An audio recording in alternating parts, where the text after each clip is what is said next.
সমস্যা। প্রত্যেকের জীবনেই সমস্যা আসা যাওয়া করে, আর প্রত্যেক মানুষ সমস্যা আসার পর তার সমাধান খুঁজতে উঠে পড়ে লাগেন। কিন্তু যখনই সমস্যার সমাধান হয়ে যায়, আমরা সুপ্রসন্ন হয়ে যাই এবং অসাবধান হয়ে যাই।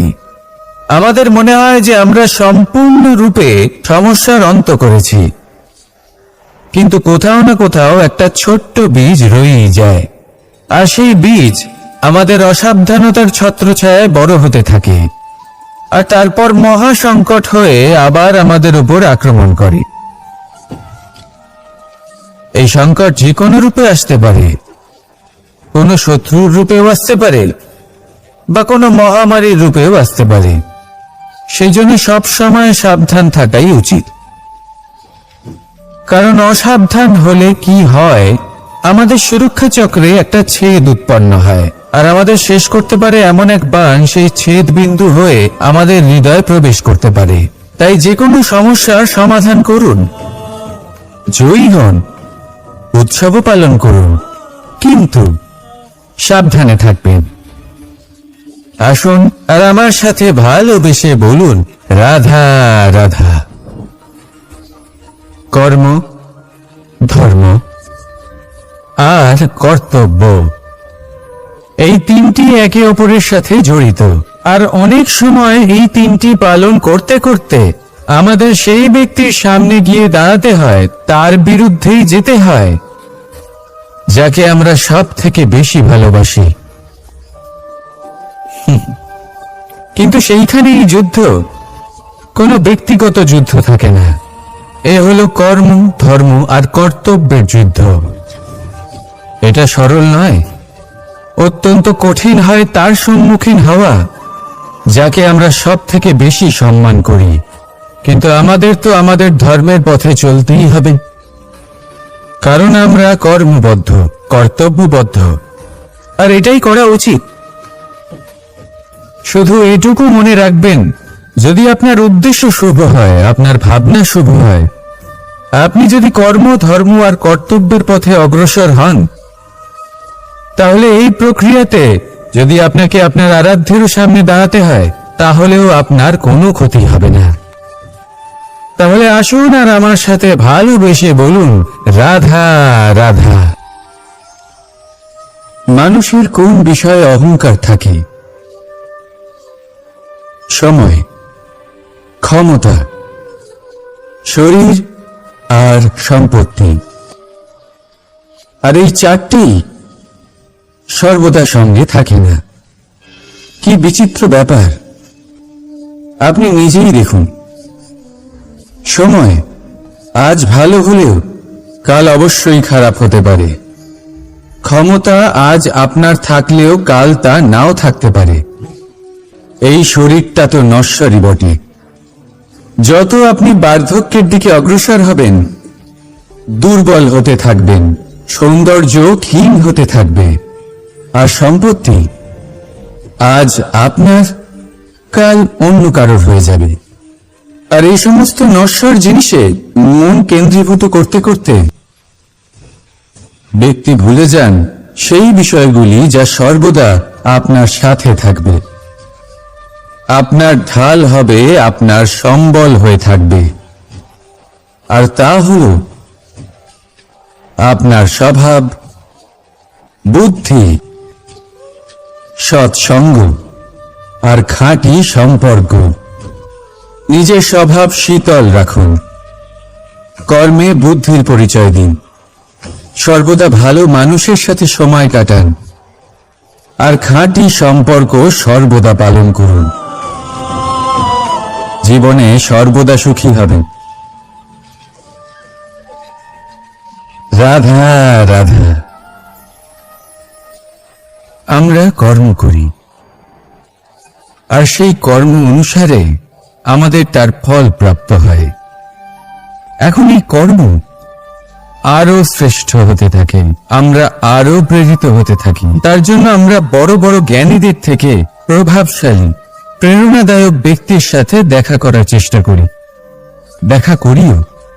নিজের কর্মের বিষয়ে বিচার করি, আলোচনা করি, তাই তো? কারণ আমাদের কাজ দেখে তাতে বিশেষ মতামত সামনে থাকা ব্যক্তি দিতে পারে, কিন্তু এই পুরো চক্রতে সংসারের সব থেকে গুরুত্বপূর্ণ ব্যক্তির সাথে কথা বলতে আমরা ভুলেই যাই। আপনি কি জানেন সংসারের সব থেকে গুরুত্বপূর্ণ ব্যক্তি কে? স্বয়ং আপনি। হ্যাঁ, আপনি সে। আপনি জীবিত আছেন, তাই এই সংসার জীবিত আছে। আপনি হলেন আপনার সমস্ত কর্মের কেন্দ্র। তাই এবার থেকে প্রতিদিন একটু সময় নিজের জন্য বের করে নিজের সাথে কথা বলুন। নিজেকে বুঝুন, নিজের কর্মকে বুঝুন। কিছু প্রশ্ন আসবে, কিছুর উত্তর পাবেন। আরো কিছু প্রশ্ন আসবে যার উত্তর আপনি অবশ্যই পাবেন, কিন্তু এটা করবেন অবশ্যই, না তো আপনি এই সংসারের সব থেকে গুরুত্বপূর্ণ ব্যক্তির সাথে দেখা করার সুযোগই হারিয়ে ফেলবেন। এবার বলুন, আপনি কি এরকম চাইবেন? রাধা রাধা, প্রেম, ঘৃণা, এই দুই হলো একই শব্দ। কিভাবে? দেখুন না, দুটোতেই আড়াই অক্ষর রয়েছে। দুটোই হলো সেই অনুভূতি যা আমাদের মনের সাথে জড়িত, আর এই দুই অনুভূতির সাথেই জড়িত মানুষ আমাদের জন্য গুরুত্বপূর্ণ। পার্থক্য শুধু এটাই যে প্রেম পায় সম্মান আর ঘৃণাকে করা হয় অবজ্ঞা। এরকম কেন? কারণ প্রেম হলো সেই অনুভূতি যেখানে মানুষ সব কিছু দিয়ে দিতে চায়, সব কিছু লুটিয়ে দিতে চায়। সেখানে ঘৃণা হলো এমন অনুভূতি যেখানে মানুষ সব কিছু কেড়ে নিতে চায়, সব কিছু জিতে নিতে চায়। তাও প্রেমের অনুভূতি কখনো আপনাকে হারতে দেয় না, আর ঘৃণার অনুভূতি কখনো আপনাকে জিততে দেয় না।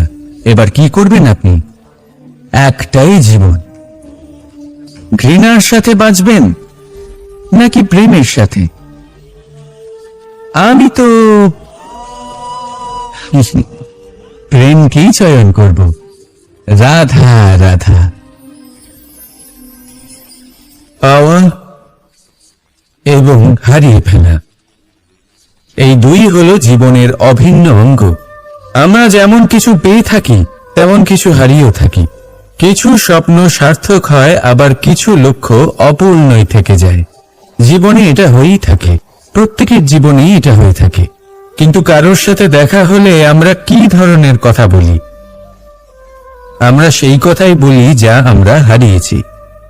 নিজেও দুঃখ পাই, আবার সামনের মানুষটাকেও দুঃখ দিই। তার থেকে অন্যরকম কিছু করার চেষ্টা করুন, ধনাত্মক চিন্তা করার চেষ্টা করুন। মন সেদিকেই দিন। স্মরণ শুধুমাত্র তাকেই করুন, গুরুত্ব তাকেই দিন যিনি আপনার কাছে রয়েছেন। যিনি আপনার কাছে নেই, তার আশায় কষ্ট কেন পাচ্ছেন আপনি? সেগুলিকেই প্রাধান্য দিন যা আজ এখন বর্তমানে আপনার কাছে রয়েছে। যেমন আমি কংস মামাকে স্মরণ করি না, যিনি আমার ছেলেবেলা নষ্ট করে দিয়েছেন। আমি স্মরণ করি আমার যশোদা মাকে, আমার বলরাম দাদাকে, আমার রাধাকে, যারা আমার জীবনকে ভরিয়ে তুলেছেন। আপনিও ঠিক এটাই করুন, আর আমার সাথে ভালোবেসে বলুন, রাধা রাধা। কথায় বলা হয়, জীবনে ভালোবাসাই হলো সুখের মূল। এটা সত্য। এবার প্রশ্ন হলো এটাই যে এই ভালোবাসা কার সাথে করা উচিত? যদি আপনি কিছুক্ষণের জন্য সুখ পেতে চান, তাহলে ভালোবাসুন নিজের রুচি মতো। যদি আপনি কিছুদিনের জন্য সুখ পেতে চান, ভালোবাসুন নিজের বন্ধুদের। যদি আপনি কয়েক মাসের জন্য, কয়েক বছর বা অনেক বছরের জন্য সুখী হতে চান, তাহলে ভালোবাসুন নিজের পরিবারকে, মাতা পিতা, নিজের সন্তান, স্বামী স্ত্রী, নিজের আত্মীয়দের। কিন্তু যদি আপনি চিরকালের জন্য সুখী হতে চান, তাহলে ভালোবাসতে হবে শুধু নিজের কর্মগুলিকে। কারণ সম্পর্ক যেমনই হোক না কেন, কখনো না কখনো ভেঙে যাবেই। এই সংসার হলো এমনই যে যাদের সঙ্গ আমরা পাই তাদের সঙ্গ একদিন ত্যাগ করতে হয়। শুধু কর্মই হলো এমন এক সঙ্গ যা কখনো আপনাকে ত্যাগ করবে না। আপনার মৃত্যুর পরেও এই কর্ম আপনাকে বাঁচিয়ে রাখবে। তাই সবসময় মনে রাখবেন, এই কর্ম ধর্ম মনে করে পালন করা উচিত। জীবনের শেষ মুহূর্ত পর্যন্ত কর্মকে ভালোবাসুন। জীবনের শেষ মুহূর্ত পর্যন্ত সুখে থাকবেন। আর আমি তো সবসময় বলি, শুধু কর্ম করতে থাকো, ফলের চিন্তা করো না। তাহলে আসুন আর আমার সাথে ভালোবেসে বলুন, রাধা রাধা। সদিচ্ছা। দেখতে গেলে 3 অক্ষরে তৈরি এই শব্দ, কিন্তু সমস্ত ত্রিলোক তার উপরেই আধারিত। আপনি এই সংসারে এসেছেন, তখন অবশ্যই শ্বাস নেবেন, কিন্তু তার বদলে আপনাকে কিছু তো দিতেই হবে। আপনার উপর নির্ভর করছে আপনি কি দেবেন। কি দেবেন এই সংসারকে, এই সমাজকে, নিজের পরিবারকে, আর তার বদলে কি নেবেন? যশ নাকি অপযশ? দেখুন, এক ছিল রাবণ, যে কিনা সমুদ্র পার করল সীতাকে অপহরণ করার জন্য। আর এক ছিলেন রামচন্দ্র, যিনি সমুদ্র পার করেছিলেন, সেতু বানিয়ে গিয়েছিলেন সীতাকে ফিরিয়ে নিয়ে আসার জন্য।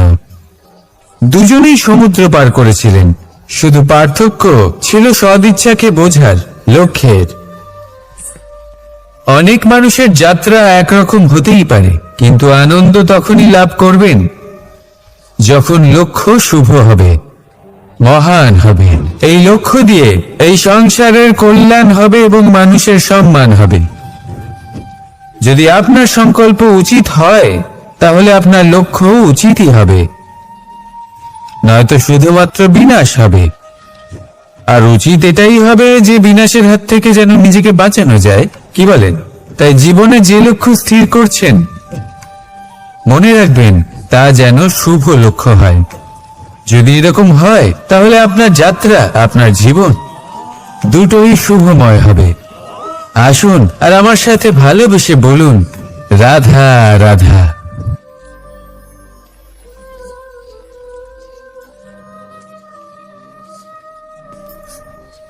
মুক্ত। এই মুক্তই সবাইকে মোহিত করে দেয়, নিজের দিকে আকর্ষিত করে। অত্যন্ত সুন্দর, গোল, শুভ্র। মুক্ত দ্বারা নির্মিত আভূষণ, তা হয়তো সে মুকুটই হোক বা কোনো স্ত্রীর অলংকার, তাকে আরো সুন্দর করে তোলে, তাকে আরো সুন্দর দেখতে লাগে। এবার এই মুক্তকে এত সুন্দর দেখার জন্য কত কষ্ট সহ্য করতে হয়, তা কি কখনো আপনি ভেবেছেন? এই মুক্ত ঝিনুক থেকে বের করা হয়। ঝিনুক, যা কিনা সমুদ্রের তলদেশে থাকে। ওকে কত কষ্ট সহ্য করতে হয়, জলের চাপ সহ্য করতে হয়, সমুদ্রের স্রোত সহ্য করতে হয়। এই ঝিনুককে এত কষ্ট সহ্য করতে হয়, এই মুক্তকে এত কষ্ট সহ্য করতে হয়, তারপরে এর রূপ এত সুন্দর হয়। যদি আপনিও আপনার পরিশ্রমের সৌন্দর্য, নিজের পরাক্রমের সৌন্দর্য এই সংসারে প্রকাশিত করতে চান, তাহলে আপনাকেও কষ্ট সহ্য করতেই হবে। তাই জীবনে যখনই সংকট আসবে, বিপদ আসবে, সমস্যা আসবে, তখন একে সুযোগ হিসেবে গ্রহণ করুন। কারণ এই বিপদের সাথেই লড়াই করে আপনি মুক্তর মতোই পরিশুদ্ধ হয়ে উঠবেন। তাহলে আসুন আর আমার সাথে ভালোবেসে বলুন, রাধা রাধা। যখনই আমরা কথা বলি জলরাশির বিষয়ে, যখন আমরা তুলনা করি, তখন আমাদের খুব ভালো লাগে মিষ্টি সরোবর, পুকুর, নদী। আর আমরা অপেক্ষা করে থাকি সাগরের জন্য, সমুদ্রের জন্য। কেন করি? কারণ এই সাগর, এই সমুদ্র, এগুলো অত্যন্ত বিশাল আর ভয়ানক। এর জলও কিন্তু নোনতা, যা আমরা পান করতে পারি না। কখনো ভেবে দেখেছেন এই সমুদ্রের অন্তরে এই নোনতা জল, এই নোনতা ভাব, এটা আসে কোত্থেকে? এই যে সমুদ্র, যে প্রবাহমান নদীর থেকে যে খনিজ নির্গত হয় তার ভান্ডার হলো এটা। সেই খনিজকে নিজের অন্তরে গ্রহণ করে, আমরা চাই সেই নোনতা ভাব বা নিজের না মধ্যে চাই, সমাহিত করে। আমরা সবসময় আর তারপর নয় সেই কোনো না কোনো নোনতা জল লক্ষ্যের দিকে বাষ্পে এগিয়ে পরিণত চলেছি, হয়ে উপরে উঠে যায়, যা বা মেঘ কোনো না হয়ে কোনো যুদ্ধ করেই চলেছি। আপনার ওপর মিষ্টি বৃষ্টি যেমন হয়ে ঝরে পড়ে। যে যুদ্ধ মনের মধ্যে চলছে এ হলো সেগুলো হলো সমুদ্রের অন্তর্মনের ত্যাগ, যুদ্ধ, যার জন্য যেমন আপনি মিষ্টি জল পান পরিবার করতে পারছেন, প্রতিপালনের সে নদী যুদ্ধ, থেকেই হোক বা সরোবর থেকে। কর্তব্য পালনের যুদ্ধ, সেই জন্যই হয়তো কোনো সাগর হলো এত প্রিয়জনকে মহান। না হারানোর যুদ্ধ। হয়তো সেই জন্যই এসব যুদ্ধ রত্ন মনের মধ্যে সাগরে চলে পাওয়া এবং যায়। সেদিক থেকে দেখতে গেলে আমরা হলাম এই তাই সংসারের মনে সব থেকে রাখবেন, বড় যোদ্ধা, তাই ক্ষমতা না? তারই হয় যে ত্যাগ কিন্তু এই সব করতে যুদ্ধে জানে, যদি আপনি জয়ী হতে চান কোন তাহলে তিনটি বৃষ্টি বিষয় নিজের আপনাকে মধ্যে মাথায় রাখতে ধারণ হবে। করে নিতে জানে। প্রথম হলো সেই তাহলে ব্যক্তি আপনিও এটাই করুন, যিনি এই এতটাই যুদ্ধে শক্তিশালী পরাজিত হয়ে উঠুন, হয়েছেন, আর তাকে আমার নিজের সাথে থেকে ভালোবেসে দূরে করে বলুন, দেবেন না। রাধা রাধা। বরং আপনি তার কাছে যান, তার সাথে কথা পরিচ্ছন্নতা। বলুন, কথাবার্তা চালান, বর্তমানের আলোচনা এই করুন, প্রজন্ম তার থেকে পরামর্শ আগের নিন প্রজন্মের এই যে এবং বুঝতে চেষ্টা অতিশুদ্ধতার করুন উনি অভ্যেস কি ছিল ভুল তা করেছিলেন নিয়ে এবং ঠাট্টা সেই করে ভুল নিজের জীবনে তাকে করবেন না। মূর্খতা মনে করে। দ্বিতীয়, বুঝতেই পারে না সেই কেন। ব্যক্তি যিনি এই যুদ্ধে আমাদের মা, জয়লাভ করেছেন, ঠাকুমা, দিদিমা এদের তার দেখেছি অভিজ্ঞতা থেকে শিখুন। সকালে উঠে তিনি সবার কি আগে কি স্নান করেন। পদক্ষেপ নিয়েছেন, কিভাবে কেন? তিনি প্রারব্ধের বুঝতেই পারি না। গতিপথ বদলে দিয়েছেন, কেন? কোথায় বুদ্ধি কোথায় প্রয়োগ কোথায় করেছেন বারান্দা আর কোথায় উঠোন বল পরিষ্কার প্রয়োগ করা হয়। করেছেন, এই সব কিছু তার থেকে বুঝতেই শিখুন। পারে না। অনেক তৃতীয়, মানুষজন এটাকে ধার্মিক আপনার এবং নিজের অন্ধবিশ্বাস বলে। তার কিন্তু কোনটা যদি উচিত আমি বোধ আপনাকে হচ্ছে, সত্যি কোনটা কথা বলি, অনুচিত বোধ হচ্ছে, প্রত্যেক সেটা ধর্ম বুঝে নিন। বিজ্ঞান যদি এই তিনটি সম্মত। বিষয় আপনি বুঝতে পারেন, প্রত্যেক কাজের পেছনে তাহলে ধরে নিন বৈজ্ঞানিক যে আপনি সত্যতা লুকিয়ে রয়েছে। সাফল্যের কিন্তু পথে প্রত্যেক অগ্রসর মানুষ হয়ে চলেছেন। সেই নিয়ে কতটা ভাবেন, আসুন কতটা আমার সাথে বোঝেন, আর ভালোবেসে কি বলুন, পদক্ষেপ নেন তা রাধা, হলো আলাদা রাধা। এবং অত্যন্ত গুরুত্বপূর্ণ। কিন্তু তা মানুষের হলো জীবন হলো বিজ্ঞান তার সম্মত। যাত্রা। আজও যখন আমি আগে বাড়ি এবং যাই, মা প্রত্যেকের জীবনযাত্রার সবার লক্ষ্য আগে আমার হলো হাত আলাদা। পা ধুয়ে দেন, এবার তারপর মনের মধ্যে সবকিছু। এই প্রশ্ন জাগতেই পারে তাই যে এই আপনি জীবনের পরিচ্ছন্ন লক্ষ্যটা থাকুন, গুরুত্বপূর্ণ তাহলে আপনি নাকি সুস্থ যাত্রাটা। থাকবেন। তখনই এবং আপনার এই মনে ভাবনায় ভক্তি ভাব আমরা কোথাও আসবে, না কোথাও সবথেকে তখনই এই গুরুত্বপূর্ণ সমগ্র বিষয় ভুলে যাই। সংসারকে সামলানোর ভুলে শক্তি যাই অর্জন যে করতে সবথেকে পারবেন। গুরুত্বপূর্ণ ব্যক্তিত্ব তাহলে পরিচ্ছন্ন থাকুন, হলো আমাদের সাথী, সব ভালো থাকবে। আমাদের সহযাত্রী, রাধা, যার সাথে আমরা রাধা। এই যাত্রাপথ এটা সুনিশ্চিত দেখতে করি। পাচ্ছেন? এটা খুব আপনি নিশ্চয়ই গুরুত্বপূর্ণ। জানেন এটা কি? আপনি নিজেই এটা বড়ই দেখুন, বিচিত্র এক মেঘ বস্তু। থেকে বৃষ্টি এটা ঝরে হলো পড়ে, কয়লা। তার লক্ষ্য হলো আমি কি ধরিত্রী, বিচিত্র এই কারণে তার বলছি, যাত্রাপথ হলো সেই তবে বায়ুমণ্ডল। যদি কিন্তু এটা গরম কোন হয় আর সাথী আপনি এটাকে নির্বাচন ধরে করছে ফেলেন, তার এটা উপর আপনার কত হাত কিছু পুড়িয়ে নির্ভর ফেলবে। করে। আর যদি যদি সাথী এটা হিসেবে ঠান্ডা ঝিনুককে হয় আর খুঁজে আপনি পায় এটা আর ওই ধরেন, ঝিনুকের ওপরে তাহলে গিয়ে পড়ে, এটা তাহলে আপনার হাতে মুক্তোয় কালি পরিণত বানিয়ে দেবে। হয়। তখন লক্ষ্য অর্থাৎ কি হয়ে থাকে? যে কোনো পরিস্থিতিতে ঈশ্বরের যে কোনো আভূষণ। রূপেই থাকুক না কেন, সেখানে গরম যদি এই হোক জলের অথবা ফোঁটা ঠান্ডা, কোন সাপের সঙ্গ এটা পায়, কোনো না কোনো ভাবে কোন আপনার সাপের মুখে ক্ষতি গিয়ে পড়ে, অবশ্যই করবে। তাহলে তা পরিণত হয় বিষে। এরকমই হয় আর তখন খারাপ লক্ষ্য কি হয়? মানুষজন, বদ সঙ্গ, কারোর প্রাণ হরণ করা। ঠিক কয়লার মতো। এই উদাহরণ আপনি যদি স্থির করে কিছু যে নাও আমাদের করেন, জীবনের যাই সাথীর হয়ে যাক, নির্বাচন হলো অত্যন্ত এরা যদি আবশ্যক এবং আপনার কাছে অত্যন্ত থাকে, গুরুত্বপূর্ণ তাহলে বিষয়। কোনো না কোনো ভাবে জীবনে আপনার কারণ কোনো না সাথীর কোনো প্রভাব ক্ষতি শুধু যে আপনার অবশ্যই পথে হবে। পড়বে তা নয়, আপনার লক্ষ্যের তাই উপরও নিজের পড়বে। জীবনে সবসময় কখনো কখনো কেউ আপনার লক্ষ্য সঙ্গতের বদলে দেবে, নির্ণয় অত্যন্ত কখনো ভেবে উচিত চিন্তে ভাবে, করবেন। কখনো অনুচিত ভাবে। সেটা আপনার নির্বাচনের উপর নির্ভর করছে। রাধা, তাহলে একজন শ্রেষ্ঠ সাথী নির্বাচন ইচ্ছে, করুন আর আমার সাথে সিদ্ধান্ত ভালোবেসে আর বলুন, নিশ্চয়তা। রাধা রাধা। এই শব্দগুলো আমরা আমাদের জীবনে অনেকবার শুনেছি, তাই না? জীবনে অনেক সময় অনেক কিছু পেতে খুবই ইচ্ছে করে, কিন্তু শুধু ইচ্ছে হলেই কি সবকিছু পাল্টায়? সবকিছু পাওয়া যায়? অনুর্বর জমিতে বাস করা ব্যক্তির মনে ইচ্ছে হয় যেন সে শীতল জল পায়, কিন্তু সে পায় না। যে এক কুয়ো খোঁড়ার সিদ্ধান্ত নিয়েছে, সে মাটি খোঁড়ার জন্য কোদাল অবশ্যই পেয়ে যায়। আর যে নিশ্চিত করে নিয়েছে, সে দেরি করে হলেও সেই শীতল জল অবশ্যই পেয়ে যায়। তাই জীবনে কেবল ইচ্ছে করবেন না, সিদ্ধান্ত নিন আর তারপর নিশ্চিত করুন, সব পেয়ে যাবে। আর ভালোবেসে বলুন, রাধা রাধা। স্বপ্ন আর লক্ষ্য একই মনে হয়।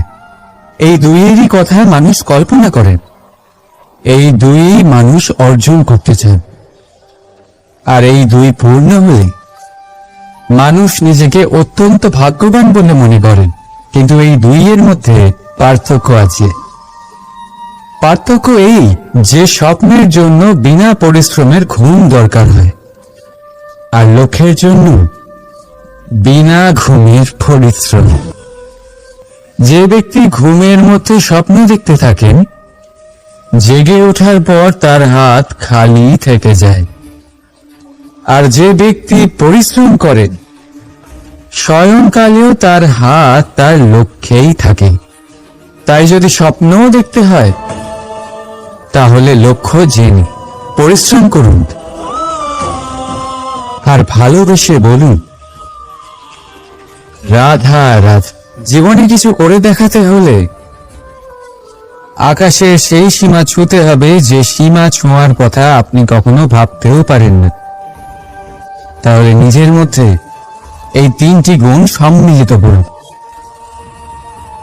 প্রথম, নিজের লক্ষ্যে পৌঁছবার ইচ্ছে, একাগ্রতা। এ আপনার দ্বারা এমন কাজ করাতে পারে যা আপনি কখনো করতে পারবেন না। দ্বিতীয়, সাহস, সমস্যার সমাধান করার ক্ষমতা। এটা আপনার দ্বারা তাই করাতে পারে যা আপনি সত্যিই করতে চান। আর তৃতীয় হল অভিজ্ঞতা। অভিজ্ঞতা আপনাকে বলে দেবে আপনার কি করা উচিত আর কি নয়। তাহলে যিনি ইচ্ছে, সাহস আর অভিজ্ঞতা, এই তিন গুণকেই সম্মিলিত করতে পেরেছেন, তাদের জন্য সংসারে এমন কোনো কাজ নেই যা তারা করতে পারেন। তারা সর্বদা প্রসন্ন হয়ে বলেন, রাধা রাধা। মানুষের একটা বিশেষ প্রবৃত্তি হল তারা কখনো নিজেকে নিয়ে সন্তুষ্ট হন না, কখনো নিজেকে নিয়ে প্রসন্ন হন না। যা আছে তার থেকে বেশি পেতে চান, যা পেয়ে গেলেন তার থেকে আরো বেশি পেতে চান। নিজেদের জীবনে বদল, পরিবর্তন আনতে চান। আর এই প্রবৃত্তি এই সংসারের সবচেয়ে মহান, কারণ এই প্রবৃত্তির জন্য সংসারের বিকাশ হয়। কিন্তু এই বদলের জন্য মানুষ তার খোঁজে থাকেন যা তার জীবনে বদল আনতে পারবে, তাকে পথ দেখাতে পারবে, তার জীবনে পরিবর্তন আনতে পারবে। আর তাই মানুষ সংসার জুড়ে তাকেই খোঁজেন যিনি তার পাশেই আছেন।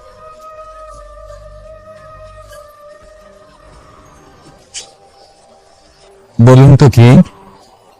যদি কেউ আপনার জীবন বদলাতে পারে, তবে তাকে আয়নায় দেখ।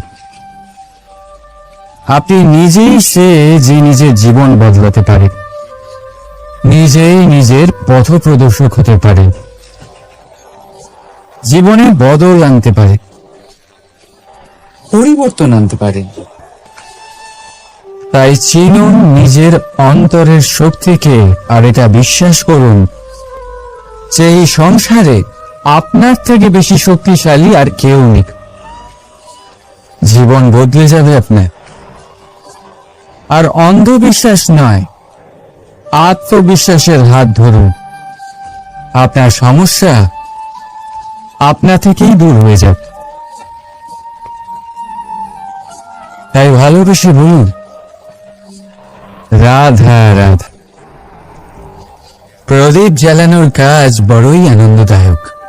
উজ্জ্বলতার এই শিখা যেন আত্মার মধ্যে গিয়ে মনে উল্লাস ভরে দেয়।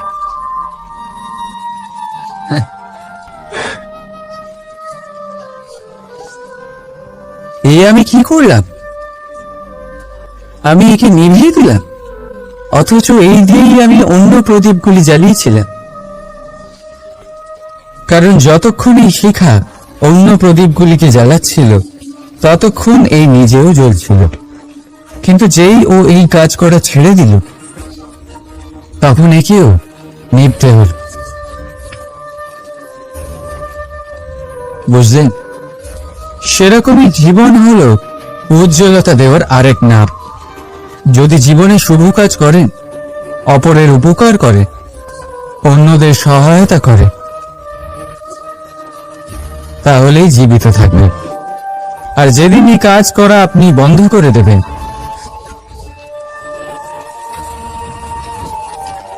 শ্বাস প্রশ্বাস নেওয়া সত্ত্বেও মৃত হয়ে যাবেন। তাই যতক্ষণ শ্বাস চলছে, আশারূপী উজ্জ্বলতা ছড়াতে থাকুন। বিশ্বাস করুন, মৃত্যুর পরেও আপনি অমর থাকবেন। তাই ভালোবেসে বলুন, রাধা রাধা।